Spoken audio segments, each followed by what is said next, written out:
Jesus took the punishment that you and I deserved, and he imputed to us, and he put his righteousness on us. So what does that mean? That means that you and I, if we confess with our mouth that Jesus is Lord, and we really believe in our heart that God raised him from the dead, then we can be saved, that we can be truly born again. And the difference between being a born again believer and incorporating other religions into your life is there's a search for truth. There's a search for understanding, enlightenment. And the point is that you're not God yourself, but that God himself is in you. Daily prayer, September 27th. I will praise you, Lord, with all my heart. Before the gods, I will sing your praise. I will bow down toward your holy temple and will praise your name for your unfailing love and your faithfulness. For you have so exalted your solemn decree that it surpasses your fame. Psalms 138, 1 and 2. Dear Father in heaven, we thank you for your mercy and for your great goodness and power, revealed to us through the ages and in the present time. We live by your revelation, Lord God Almighty, for you perform wonders on earth and you reign in heaven, so that heaven can bless and help us on our earthly pilgrimage. Grant that your loving kindness and your justice may be revealed through all the world. Come, O Lord our God, bring the light for us to believe in you and be the light for the whole world. Glory to your name, for you are indeed our Father in heaven and on earth, and you give certainty for our life in time and in eternity. Amen. You gotta support me. You gotta support me. Respect my mind. Don't respect my mind. The drugs, the dealers, the guns, the killers, the boxes in the ring, the thriller in Manila, the hood, the block, the voice of the ghetto, the all-around hustler, neighborhood fella, the keys, the trap, the bank, the stacks, the money in the pot, the hand to shoot the craps, the pain, the struggle, the ways to adapt, the point you fell off at, the moment you bounce back. I am the rule, so stick to the code. I am the karma. Oh, what's up, guys? Sergeant G here from the Stone Vet USMC. Happy Friday, guys. I'm super excited you guys are here with me on this Friday, dude. Hopefully your week has been a lot better than what mine has been, dude. I've been doing a lot of crying this week, dude, and it sucks so tremendously bad, dude. It's been a really hard week. It's been really tough this week. Like I said, it's been a lot of crying this week, dude. Like, when your hurt is thrown in your face, when you're ashamed of your actions and they keep highlighting it and telling you, look what you did, you already know how horrible of a person you are. I do. I know I do. I already know how bad I've been. I know how horrible of a partner I've been with my spouse. I know the insignificance that I've given to her. I mean, we've been together. I've been with her since she was 15 years old, guys. And it is just the damage that I've caused in my relationship, dude. It's pitiful, dude, right? And now here I am on the back end trying to fix what I completely screwed up. And I don't know, dude. When your spouse looks you right in the eyes and says, I lost my best friend, dude, godly, dude. That makes me feel horrible, dude. Like, what did I do wrong? Why did I let myself destroy the best thing that ever happened to me? And all I do is pray, guys. Just like I did before this episode started, I pray to God, help me. I've already told God I can't do this anymore. I don't know what the hell I'm doing. I'm obviously not doing something right. Allow me to get out of your way, Lord. And allow me to be able to do what you request for me to do. Just so that this can all go away. I know I've got a ton of work I've got to do to recover and fix what I've completely destroyed, guys. And trust me, apparently I'm not the only one in this situation. Apparently there's a lot of you guys that suffer, right? With your significant other, your spouse, your loved ones, whoever, right? And to go through and just try to be like, fuck, dude, this sucks, dude. It does. It sucks to be in your shit, but it's your shit. You created it. You need to swim in it. You need to try to truck through it and try to how do we fix this? How do we fix this? What we've messed up, Lord. Where do we go? What do we do? How do we do it? Right? It's frustrating, dude. It's hard. There's no help. It's like, who do I talk to? I got a counselor I see once a week, guys. It helps, but it's still hard. It is still hard, guys. Absolutely, man. So I pray that you guys you find comfort. Hopefully you guys aren't in a shitty situation with your spouse. Hopefully she still is your best friend, dude, because that's how it should be. You guys should be best friends for each other, helping each other, understand each other, love each other, because nobody else is going to fucking do it, guys.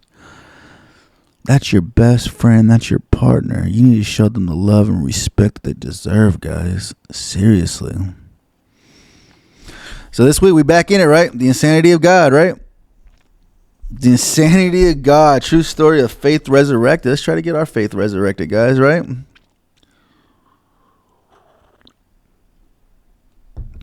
We obviously can't do this ourselves, right? We obviously can't do this ourselves. We're in chapter 9 this week, guys. Why didn't I just keep my mouth shut? How many times do you guys think like that? Why didn't I just keep my mouth shut? I shouldn't have said nothing. I do it probably 95% of my day, every day. I should have just kept my mouth shut. I'm sorry. I shouldn't have ever brought it up.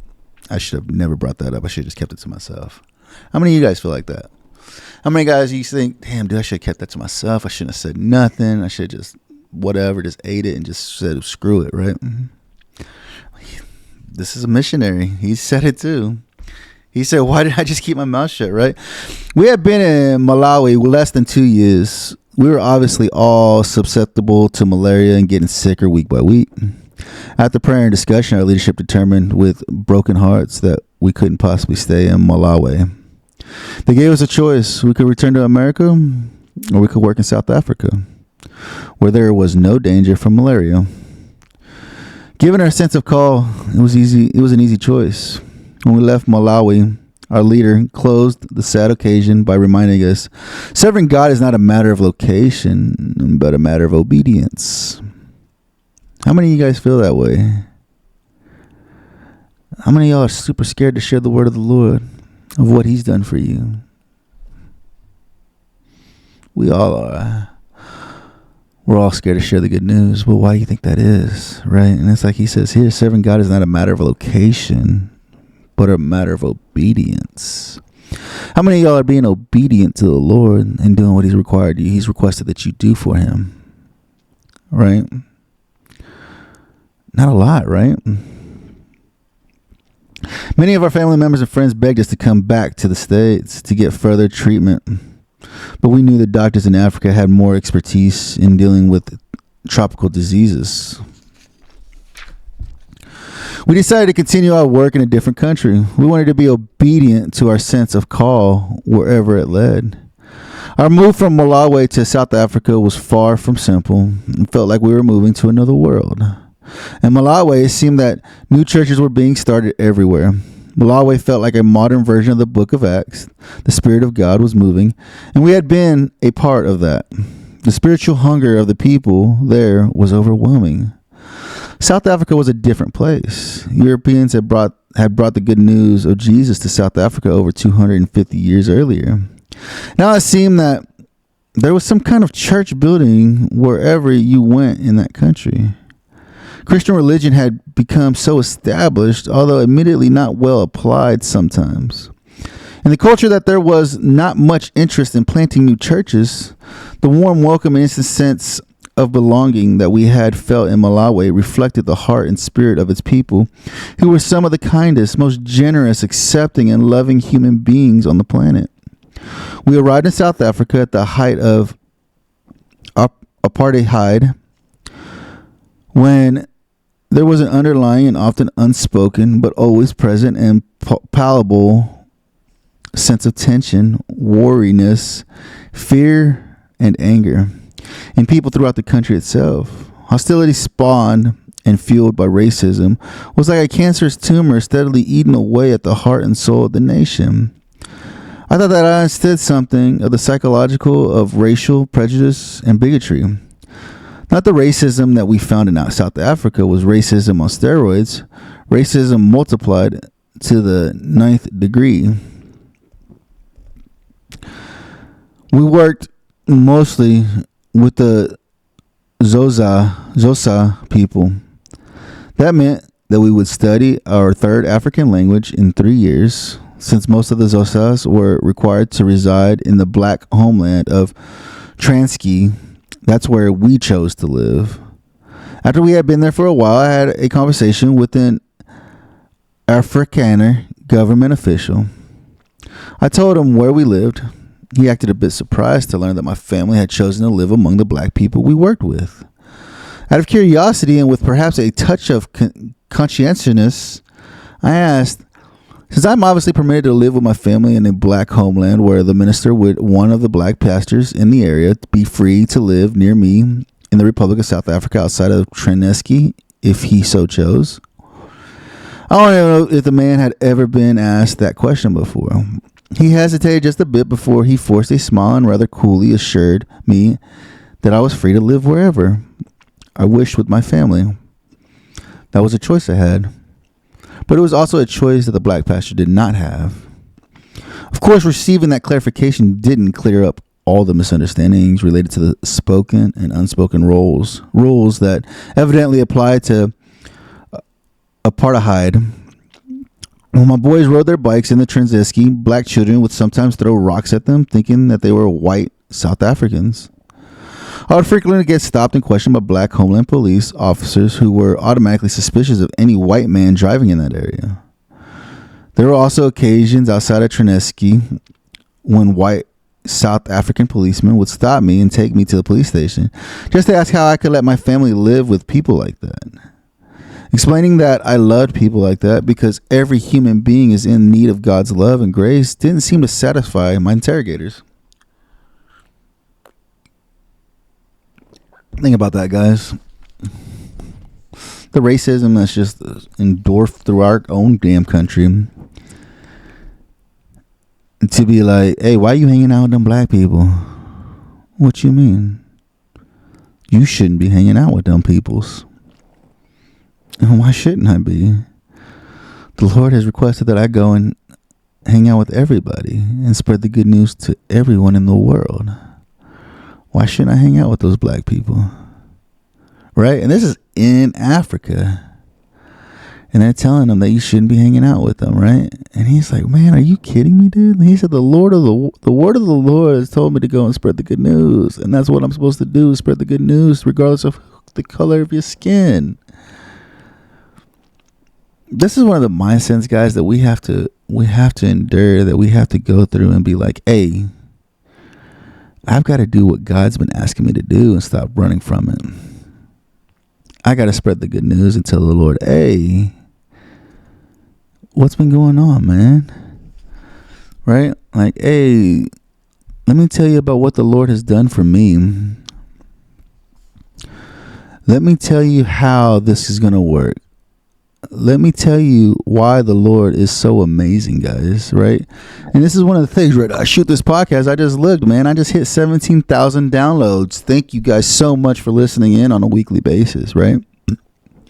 So there's 17,000 people listening in of me spreading the good news of what the Lord has done and what the Lord can do for you, right? And this is what we're supposed to be doing, guys, is spreading it to the nations, right? Going out to the nations, telling the good news, right? Regardless of the color of their skin. It doesn't matter, dude. Racism is so freaking disgusting. I hate racism so bad. And me being a Mexican, you would think, right? I still get racist comments towards me, dude. As a Mexican American, I'm the first generation of my family to be here, dude. But this is what he's talking about. Even the white cops pull him to the side and say, you shouldn't be hanging out with those people. What the fuck you mean, dude? We enjoyed a rewarding ministry made made many dear friends in both the black and white communities, celebrated the birth of another son we named Andrew, and lived in South Africa almost 6 years. At that point, Ruth and I began reading the book of Acts together again. As we studied and talked about those earliest followers of Christ, we came to understand that Jesus' great commission in Matthew 28 meant that we needed to follow the examples of the apostles in the book of Acts. We felt strongly that we needed to go where the gospel had not yet gone, where people had little or no access to Christ. While there is certainly important work yet to be done in South Africa, neither of us felt called to continue working in a country where Jesus had already been proclaimed for centuries. We contacted our leadership in early May of 91 to tell them that we were feeling led to go where there was no church, someplace where the gospel had yet to go. They listened respectfully and informed us that there was talk about exploring the possibility of new work in Sudan or Somalia. Ruth and I began researching and praying about both possibilities. Oh my goodness, guys. Sudan or Somalia, dude, those third world countries where they don't have anything. What would you do if you felt a calling from God to go to these countries like that, dude? What would that make you feel like? He said later that May, I talked more about our thinking with one of our leaders at a conference in Kenya. He arranged for me to visit a United Nations refugee camp on the coast of Kenya. Thousands of Somalis who had fled their homeland were being detained there. I was informed that no one in our organization was working with Muslims at that time, so there are no colleagues to give me any helpful advice. The only word I was given was this one from a veteran missionary in Kenya. Be careful, Nick. Those Somalis are 99.9% Muslim, and they eat little Christians like you for lunch. I flew in the Kenyan coast and took a taxi north out of Mombasa until I reached the first refugee camp. I handed over papers granting me permission to enter on behalf of a humanitarian organization to explore the possibility of future projects for Somali refugees. I was only a few miles south of Somalia-Kenya border, standing just outside the gate of a camp that housed 10,000 Somalis. I didn't really know what I hoped to accomplish. I'd never met or even seen a Somali before. At that point in my life, I had never met, let alone held a conversation with a Muslim. I didn't know that Somali language or culture, and I was there all by myself because I hadn't even had enough sense to bring anyone else more experience with me. Before I talked myself out of doing what I had come to do, I took a deep breath and walked hurriedly through the gate. Once inside, a swarm of Somalis surrounded me, anxious to talk and tell me their stories. I was surprised at first by the number of people who spoke English. Then I realized that, in all likelihood, the folks living in the squalid conditions of the refugee camp were some of the most privileged of Somali society. Only that nation's best educated, professional, and well-to-do citizens had enough resources to escape the horrors of their homeland. I soon found a friendly young college student named Abdi Bashir. He introduced me to his friends who were more than willing to practice their English language skills on an American visitor. I asked many questions and listened to the stories. Everybody seemed had a story to tell. Learned that the population of the camp was made up mostly of educated Somalis, teachers, business people, and former government workers. In general, they seemed to be motivated and capable people. Many had exhausted their personal and family resources to escape the violence of their country. They had fled everything that they had ever known, hoping and dreaming for a better life for themselves and their families. How demeaning it must have been for them to find themselves confined and crowded in a fenced compound, living in tents and using public latrines with no running water.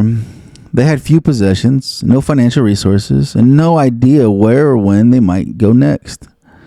Sadly, they had no more say-so over their own future than they had back in Somalia.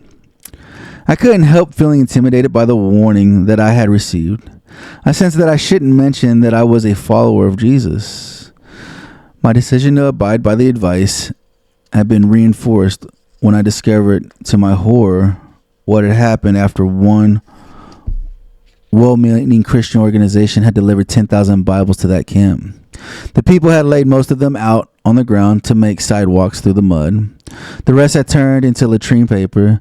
Such disgraceful treatment of our holy book was just one indication of the intensity of their belief in Islam's dominance over and their hostility toward Christianity. And that wasn't something that I wanted to stir up when I was outnumbered 10,001. So stuff like that, guys. The Bible's being destroyed, not used how it's intended to be used. This is one of the things, like, is whenever you're trying to introduce something new to somebody else that has never heard of it or never seen it, or maybe have heard of it but isn't too aware of it, of its benefits. It's just like running a new program at work. When you're trying to introduce a new program at work, you have to introduce it and show them, look, let me show you the benefits of this program. Let me show you how it's going to benefit you if you use my program, right? And it's the same thing with Christianity. It's like, let me tell you a little bit of what God's done for me. And try to intrigue them to think, could God do this for me too? You're absolutely right. He sure can. But let me tell you about the good news, right? I was totally unprepared for what happened next. He immediately leapt to his feet and started speaking sharply to another young man nearby. Soon there were a dozen other men pressing around and shouting back and forth at each other. I thought that I might have triggered a riot. Here I was backed up against a metal fence topped with razor wire with no place to go.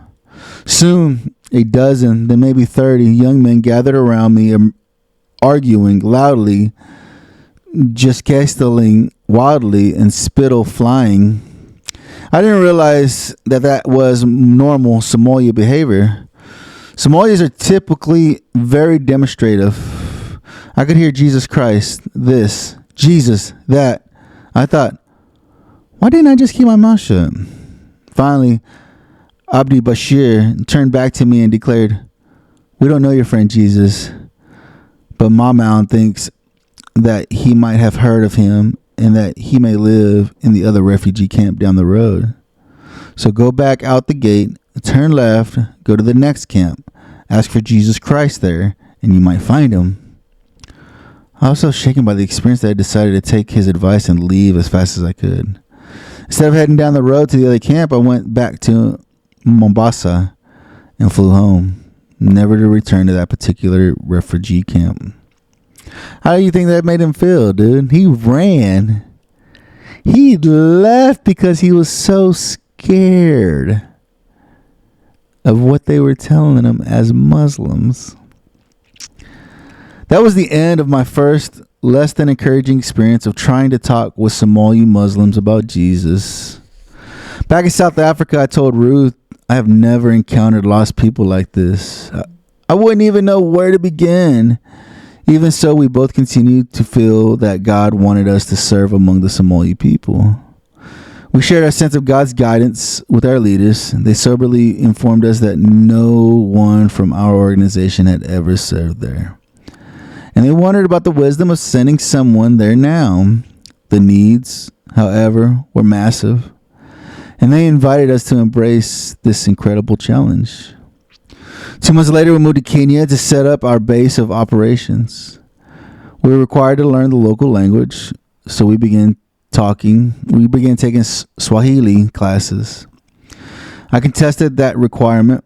It seemed to me that we should start working on the Somali language immediately and that Swahili would be unnecessary. My request was denied. Somehow, despite my background, I had an aptitude for African languages. Ruth and I both passed our Swahili test, the fourth language that we had studied in 7 years. After 14 weeks, with more than a little grace from our language evaluator, only then could we start learning Somali.